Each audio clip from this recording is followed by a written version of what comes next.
திமுக, அதிமுக என இரு கட்சிகளிலும் எம்எல்ஏவாக இருந்த கருப்பசாமி பாண்டியன் நிலையில் காலமானார். அவருக்கு வயது 76.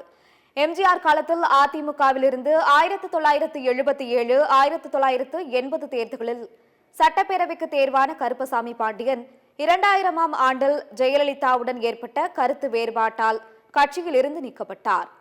பின்னர் திமுகவில் இணைந்து 2006 தேர்தலில் தென்காசி தொகுதியில் எம்எல்ஏவாக தேர்வானார்.